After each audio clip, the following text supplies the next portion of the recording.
What's up, everybody? So today we're talking about willpower and we're talking about discipline, okay? And how willpower will only get you so far, and willpower is exhausting. And so you don't want to, you know, try to stay disciplined just using willpower. So you see a lot of people who use willpower, you use willpower to get up in the morning. Sometimes, like if you don't like to work at a job, sometimes you have to use willpower to get up in the morning, right? Like, I don't want to have to work here. You see, if you consistently do that for the next year or let's say 6 months, you're going to burn out real fast because you're given a limited amount of willpower. Willpower is not meant to be used repetitively every single moment of the day or like every single day. It's supposed to be used when you actually need that willpower. When you're having that challenge with the test that you're taking, or you're doing something that's difficult and you need willpower to help push you through. But if you're taxing your willpower all throughout the year, you're going to burn out and it's not going to be a beneficial factor. So the solution, it's not necessarily a solution per se, but it's more so stop living your life with so much willpower and realign yourself with your goals. For instance, like besides dreading working on a Monday at a job, reframe it and say, and be excited for Monday. Make a reason to be excited. And so by doing that, you won't have to use willpower as much because now you're tapping into a different energy source. You're tapping into an energy source where it's like alignment. You're tapping into an energy source where you're excited. And with excitement, you just automatically get energy.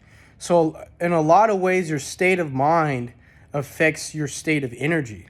So it's like if you started focusing on having this higher state of excitement on those Mondays, as an example, right? Your Mondays are going to turn out so much better and so much more productive and so much more effective because now you're not going to have to use your willpower. So first of all, you're actually going to have more energy throughout the day, throughout the week, throughout the whole year. So you're going to be more productive and effective. And that's what a lot of people don't understand. So many people are just stubbornly using their willpower. Like, for example, David Goggins is an example of extreme willpower. It's very powerful what he's able to accomplish with his willpower. But even with him, there's limits. And that's why his solution of willpower and extreme discipline and all this stuff isn't really the solution. I think a lot of people actually do have discipline. And I don't think discipline is really the problem. I think the issue is where you're how much energy you're using, what you're using your energy on. So essentially your prioritization. So what are you prioritizing on, and what's actually going to have the highest return on whatever you're doing in your life? This isn't just about money. I'm talking about just like in your life, what's going to have the highest return on investment.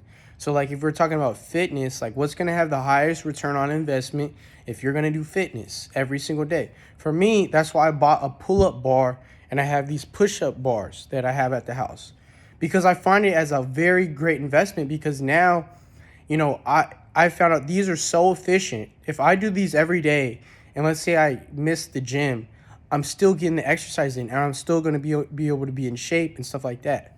And so it's like simplifying the process. I know life isn't simple per se, but when you simplify the process, it makes it easier for you to know what to prioritize in your life, which is very important.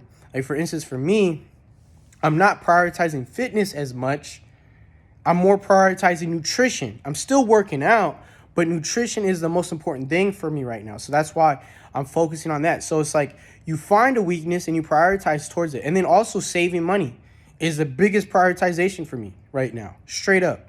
Investing is going to come later, but me saving and reducing my expenses is my most important thing right now. So it's like getting that clear on what it is that's important to you is going to help you be so much better because you're not going to be distracted about what you need to do anymore. You're going to be like, okay, I got to save. So I can't go out to eat. I can't do all that stuff. I can't go out and have fun all the time. You see, it's like it forces you in a different mentality, right? Peace.